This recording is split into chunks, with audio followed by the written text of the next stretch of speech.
तो नमस्कार दोस्तों, आज फिर से हम लोग मौजूद हैं आप सभी के सामने। आज हम लोग टॉप एमसीक्यू लेकर के आए हैं सीडीपी विषय पर। बाल विकास एवं शिक्षण शास्त्र से संबंधित यहाँ पर टॉप एमसीक्यू डिस्कस किए जाएंगे। नमस्कार दोस्तों, आप सभी का स्वागत है मेरे YouTube चैनल पर। आप सभी साथियों का मैं अपने YouTube वीडियो में हार्दिक स्वागत अभिनंदन करता हूं। आज हम लोग जो है CG-टेट और C-टेट के शानदार सफ़र में आगे बढ़ने जा रहे हैं, जहां पर मिशन CG-टेट और C-टेट 2026 के श्रृंखला में आज फिर से हम लोग जो है MCQ के फॉर्म में जो है अपनी तैयारी को शानदार बनाने के लिए उपस्थित हुए हैं। तो यहाँ पर वृद्धि और विकास से संबंधित बहुत सारे टॉप MCQ हमारे सामने आज प्रस्तुत होने जा रहे हैं, जिसमें से हम लोग सिर्फ MCQ करने का प्रयास नहीं करेंगे दोस्तों। यहाँ पर हम लोग बहुत सारे नॉलेज लेने का प्रयास करेंगे। क्वेश्चंस में दिए गए हर एक ऑप्शन को हम लोग ध्यान से पढ़ेंगे, वहाँ से कंक्लूज़न निकालने का प्रयास करेंगे और फिर उसके बाद हम लोग जो है राइट आंसर में जाने का यहाँ पर काम करेंगे, ताकि हमको हर एक ऑप्शन की समझ हो, हम हर एक ऑप्शन को लेकर के सोच पाएँ कि वो कहना क्या चाहता है। उनसे जो है हम लोग को बहुत सारी जानकारी जानने को मिलने वाली है। तो आप सभी से मेरी यही गुजारिश है कि अपने TET के सफ़र को बहुत ही शानदार बनाने के लिए इस वीडियो को अंत तक देखने का प्रयास करेंगे। आपको वीडियो कैसा लगता है ये अंत में हमें कमेंट के माध्यम से जो है सूचित करने का प्रयास ज़रूर करेंगे, क्योंकि आपके तरफ से दी गई कुछ जो है कॉम्प्लीमेंट्स ही हमारे लिए जो है मोटिवेशन का काम करती हैं। तो सबसे पहले जो है आज क्वेश्चन नंबर 1 में हम लोग डिस्कस करने वाले हैं, जो कि लिखा हुआ है कि वृद्धि और विकास हैं। वृद्धि और विकास कैसे हैं, क्या हैं, उसके बारे में 4 ऑप्शंस दिए गए हैं। तो सबसे पहला ऑप्शन है कि वो एक दूसरे के विरोधी हैं। तो थोड़ा सा सोचते हैं कि वृद्धि और विकास क्या एक दूसरे के विरोधी हैं। तो मुझे तो ऐसा नहीं लगता है कि वो एक दूसरे के विरोधी हैं, क्योंकि अगर कहीं पर वृद्धि हो रही है तो विकास भी हो रहा है। कहने का ये मतलब है कि अगर विकास हम लोग जो है एक्सेप्ट करते हैं, किसी भी चीज़ में अगर विकास हो रहा है तो उसमें वृद्धि हो ही रहा होता है। तो वृद्धि जो है विकास में समाया हुआ चीज़ है, ना कि एक दूसरे का विरोध करने वाला। तो इसलिए एक दूसरे के विरोध कहना यहाँ पर गलत है। तो हमारा जो है ये ऑप्शन क्या हो गया, गलत हो गया। दूसरा ऑप्शन है कि एक दूसरे के वे समान हैं। वृद्धि और विकास जो है एक दूसरे के विरोधी तो नहीं है, लेकिन वो एक दूसरे के समान भी नहीं है। कहने का ये मतलब है कि हमने ये देखा है विकास की अवधारणा वाले टॉपिक पर कि वृद्धि जो है फिज़िकल चेंजेस को बताता है कि उसमें जो है वृद्धि हो रही है। इसका कहने का मतलब है कि उसके बॉडी में कुछ चेंजेस आ रहा है ना। उसमें जो है सभी प्रकार के डेवलपमेंट को हम नहीं रखते हैं, लेकिन विकास में जो है एक बच्चे या व्यक्ति के अंदर हो रहे सभी प्रकार के चेंजेस को हम डेवलपमेंट में रख सकते हैं। इसलिए थोड़े से कॉन्सेप्ट की अलग हो जाने की वजह से हम ये कह सकते हैं कि वृद्धि और विकास एक दूसरे के समान नहीं है। तो यहाँ पर ये भी ऑप्शन हमारा क्या हो जाएगा, गलत हो जाएगा। तीसरे ऑप्शन की तरफ हम आगे बढ़ते हैं और लिखा हुआ है उसमें कि वो एक दूसरे के पूरक हैं। पूरक हैं मतलब वो सप्लीमेंट्स हैं, वो एक दूसरे को पूरा करने का काम करते हैं। तो वृद्धि विकास में समाया हुआ है, ये हमारा स्टेटमेंट अभी थोड़ी देर पहले था कि वृद्धि जो है विकास के अंदर होता है। तो वृद्धि को कुछ और थोड़ा सा चेंजेस और करके हम लोग जो है विकास के तक ले जा सकते हैं। इसलिए वृद्धि से हम विकास की तक हम जा सकते हैं। मतलब वृद्धि अपने आप में अपूर्ण है और विकास जो है पूर्ण है। तो अपूर्ण को पूर्ण करने वाले प्रोसेस को ही हम क्या कहते हैं, पूरक कहते हैं। उसी कंटेंट को हम पूरक कहते हैं। इसलिए ये ऑप्शन जो है बहुत ही ज़्यादा फिट बैठ रहा है इस क्वेश्चन के अकॉर्डिंग। इसलिए सबसे बेस्ट या एक्यूरेट आंसर हमारा ऑप्शन नंबर C हो जाएगा। उसी प्रकार से हम सेकंड नंबर क्वेश्चन पर बात करते हैं, जिसमें लिखा हुआ है कि परिमाणात्मक या मात्रात्मक परिवर्तन की अभिव्यक्ति होती है। परिमाणात्मक या मात्रात्मक परिवर्तन की अभिव्यक्ति होती है, क्या होती है, ये आपसे पूछ रहा है। तो वो बुद्धि में होती है परिमाणात्मक परिवर्तन। तो बुद्धि में होता है, मतलब बुद्धि का मतलब क्या है, किसी भी चीज़ में जो आपकी समझ नहीं थी उसमें समझ का निर्माण हो जाना, यही है आपका बुद्धि, है ना। अब बुद्धि में आप उसको मात्रा में मेज़रमेंट कर सकते हो क्या, नहीं। कोई चीज़ आपको समझ आया तो उसको हम लोग जो है न्यूमेरिकल फॉर्म में बता सकते हैं क्या कितना समझ आया, ऐसा नहीं होता है। बस समझ आया या नहीं आया ये बात होती है। तो उसको जो है नंबर्स में मेज़र नहीं किया जा सकता, इसलिए वो मात्रात्मक परिवर्तन नहीं है। इसलिए ये ऑप्शन हमारा क्या हो गया, कट हो गया। दूसरा जो लिखा हुआ विकास में, विकास हम जानते हैं कि उसे मेज़र कर पाना मुश्किल है, इसलिए मात्रात्मक परिवर्तन विकास भी नहीं हो सकता है। मात्रात्मक परिवर्तन कहने का ये मतलब है कि जिसको हम मेज़रमेंट कर सकें, जिसका आंसर नंबर के फॉर्म में आए।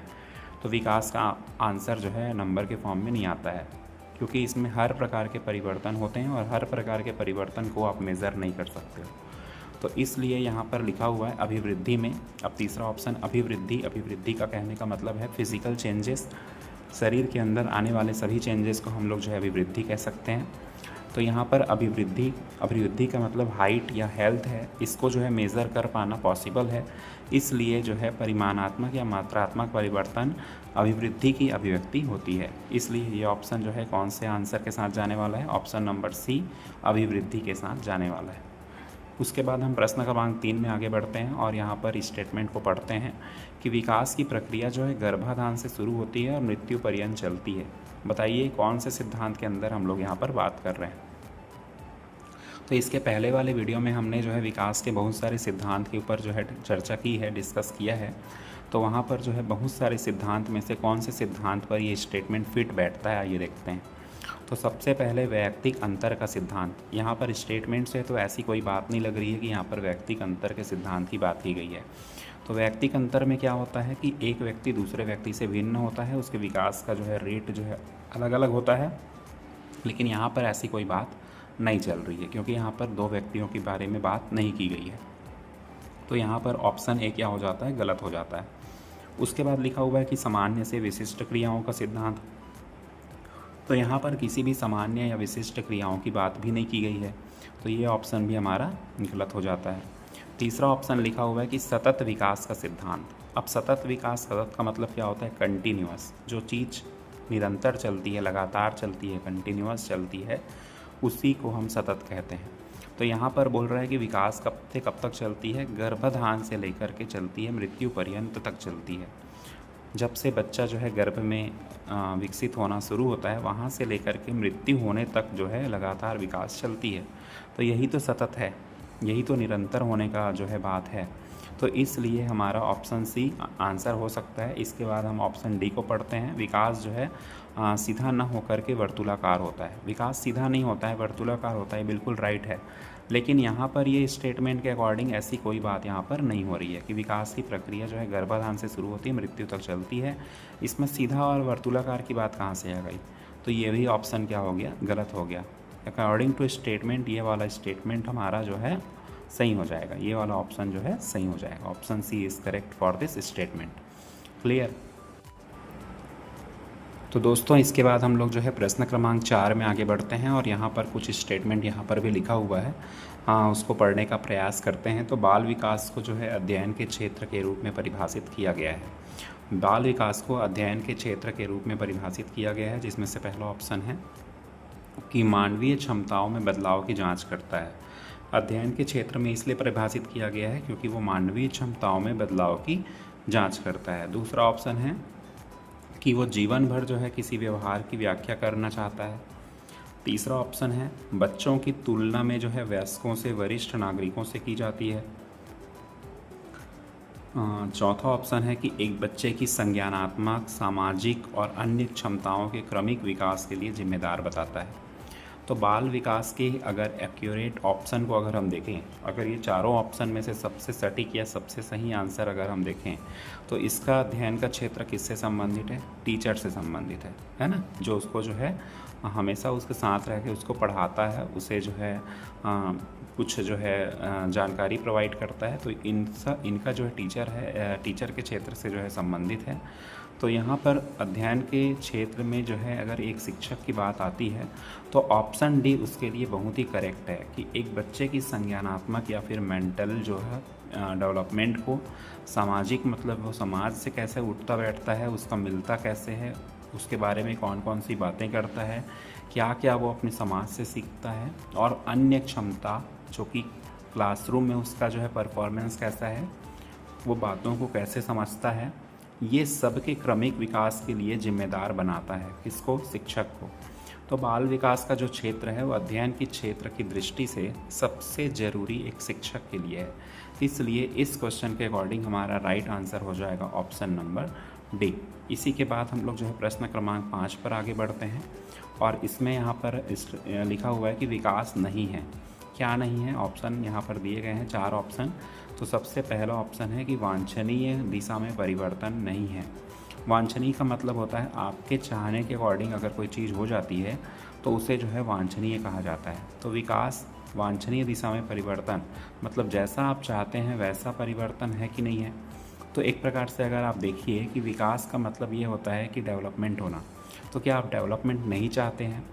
चाहते हैं। तो इसलिए वांछनीय दिशा में परिवर्तन होना चाहिए कि नहीं होना चाहिए? होना चाहिए।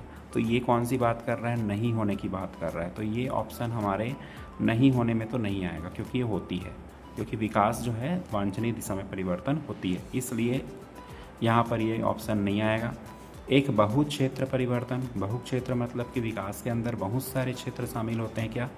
हाँ होते हैं, लेकिन ये नहीं होने की बात को जो है बताया है, तो ये होते हैं। तो ये भी ऑप्शन हमारा गलत हो जाएगा।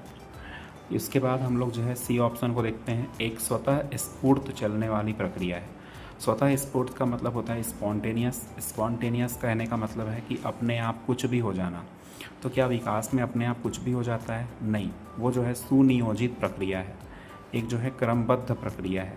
तो इसलिए ऐसा तो विकास नहीं होता है, और नहीं होने की आंसर आपको ही पूछ रहा है। उसके बाद हम डी ऑप्शन को थोड़ा सा पढ़ लेते हैं। एक नियोजित परिवर्तन है। नियोजित का मतलब है जो एक फिक्स्ड ऑर्डर में, फिक्स सीक्वेंस में चलता है। क्या वो प्रक्रिया है विकास? हाँ, वो प्रक्रिया है विकास। लेकिन नहीं होने का ऑप्शन पूछ रहा है, इसलिए भी ऑप्शन क्या हो जाएगा? गलत हो जाएगा। तो विकास क्या नहीं है? अब ऑप्शन हमारे सामने है जो कि सही है। एक स्वतः स्फूर्त परिवर्तन नहीं है, यही ऑप्शन हमारे लिए क्या हो जाएगा? सही हो जाएगा। ये नहीं है इसलिए सही है, क्योंकि यहाँ पर नहीं है पूछा गया है। उसके बाद प्रश्न क्रमांक 6 में हम लोग देखते हैं, 6वें नंबर के क्वेश्चन में हम लोग देखते हैं तूफान की अवस्था जो है कौन सी अवस्था को कहते हैं। हमने जो है बाल विकास से संबंधित बहुत सारे अवस्थाओं को जो है अपने प्रीवियस लेक्चर में डिस्कस किया हुआ है। उसमें है सबसे पहला जो है गर्भावस्था होता है, जो कि ऑप्शन में है नहीं है फिलहाल। और उसके बाद जो है शैशवावस्था होता है, देन बाल्यावस्था, किशोरावस्था, युवावस्था। ये सभी अवस्थाओं से होकर के हमारा जीवन गुजरता है। तो यहाँ पर तूफान की अवस्था किसे कहते हैं? तो इसका जो है राइट आंसर और फैक्चुअल क्वेश्चन है, इसलिए इसका डायरेक्ट आंसर आप लोग को बताना चाहूँगा कि सबसे जो है तूफान की अवस्था जो है किशोरावस्था को कहा जाता है। तो यहाँ पर मैं आप लोगों को जो है एक अवस्थाओं से जो है संबंधित जो है यहाँ पर एज ग्रुप को बता देता हूँ कि शैशवावस्था जो है 0 से 2 साल का जो है पीरियड होता है। बच्चे का जो है एज जो है उसमें 0 से 2 साल रखा जाता है। और बाल्यावस्था में जो है 3 से लेकर के 12 वर्ष तक की अवस्था को हम शामिल करते हैं। और किशोरावस्था में जो है 13 से लेकर के 18 वर्ष तक की उम्र जो है शामिल होती है।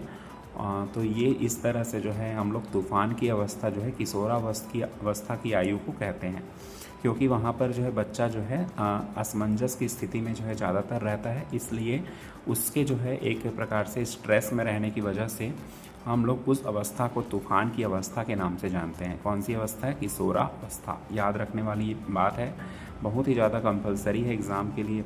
जो है व्यापम में कई बार इसे जो है, या टेट के एग्ज़ाम में जो है, सी टेट में जो है कई बार पूछा जा चुका है क्वेश्चन, और आप लोगों को ये पता होनी चाहिए। दोस्तों आइए अब हम लोग 7वें नंबर के क्वेश्चन को देखते हैं, जिसमें लिखा हुआ है कि शिक्षक को ज्ञान होना चाहिए, है ना। शिक्षक को क्या ज्ञान होना चाहिए? तो यहाँ पर हम लोग जो है पहले ऑप्शन में देखते हैं कि अध्यापन विषय का उसे ज्ञान होना चाहिए। वहाँ तक के तो ठीक है, शिक्षक को जो है अपने पढ़ाने वाले विषय की ज्ञान होना बहुत ज़रूरी है। दूसरा ऑप्शन है कि बाल मनोविज्ञान का ज्ञान होना चाहिए। बिल्कुल ये भी सही है कि शिक्षक को जो है बच्चे के जो है साइकोलॉजी को समझना बहुत ज़्यादा ज़रूरी होता है, इसलिए शिक्षक को यहाँ पर बाल मनोविज्ञान का ज्ञान होना भी ज़रूरी है। ठीक है। सी ऑप्शन देखते हैं, शिक्षा संहिता का ज्ञान होना चाहिए। शिक्षक को जो है शिक्षा में चलने वाले सभी नियम कायदे ये सब जो है पता होना चाहिए। उसे जो है कैसे जो है परंपरागत तौर पे जो है शिक्षक जो है पढ़ाया करते थे, किस तरह से जो है यहाँ पर जो है बच्चे को जो है पढ़ाया जाता है, इस तरह से ज्ञान होना चाहिए। चौथा ऑप्शन हो जाएगा अध्यापन विषय एवं बाल मनोविज्ञान का ज्ञान होना चाहिए। तो यहाँ पर क्या किया गया है, फर्स्ट ऑप्शन और सेकंड ऑप्शन को मिला दिया गया है। तो यहाँ पर अगर हम देखेंगे तो अध्यापन विषय का जो है शिक्षक को ज्ञान होना बहुत ज़रूरी होता है, क्योंकि वो जो है जिस विषय को पढ़ाने वाला है उस विषय में उसकी पूरी मास्टरी होनी चाहिए। उस विषय में जो है उसको जो है बहुत अच्छा नॉलेज होना चाहिए। अगर उसे ही नॉलेज नहीं होगा तो वो बच्चों को क्या पढ़ाएगा। तो इस तरह से ये तो बहुत ज़रूरी होता है। और बाल मनोविज्ञान मतलब कि चाइल्ड साइकोलॉजी को समझना, बच्चों के जो है मन मस्तिष्क को समझना एक शिक्षक को बहुत ही ज़्यादा ज़रूरी होता है। इसलिए ये दोनों ऑप्शन बिल्कुल सही हैं और दोनों ऑप्शन को जो है मिला जुला के प्रस्तुत करता है ऑप्शन नंबर डी। इसलिए हम कह सकते हैं कि option number D is the correct for this question. Clear.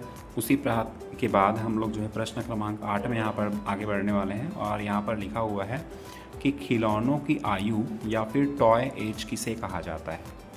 तो खिलौने की आयु किसे कहा जाता है, ऐसा कौन सी अवस्था है, ऐसे कौन सा एज है, बच्चे का कौन सा एज ऐसा है जिसे हम खिलौने की आयु के नाम से जानते हैं। तो सबसे पहला ऑप्शन है पूर्व बाल्यावस्था।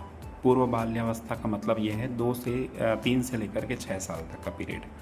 उत्तर बाल्यावस्था 6 से लेकर के 12 वर्ष तक का पीरियड। शैशवावस्था जिसमें 0 से 2 साल तक का पीरियड। और ये सभी, क्या ये सभी में बच्चे जो है खिलौना से खेलते हैं? तो सबसे पहले अगर हम अपने आसपास परिवेश या पड़ोसी को देखें या अपने रिलेशन में किसी बच्चे को देखें, तो अगर हमने किसी बच्चे को गिफ्ट दिया है तो कौन सी एज में उसे दिया है?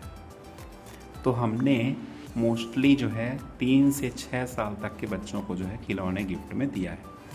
तो इसलिए हम कह सकते हैं कि पूर्व बाल्यावस्था एक ऐसा एज है जिसमें बच्चे जो है खिलौनों से खेलना ज़्यादा पसंद करते हैं।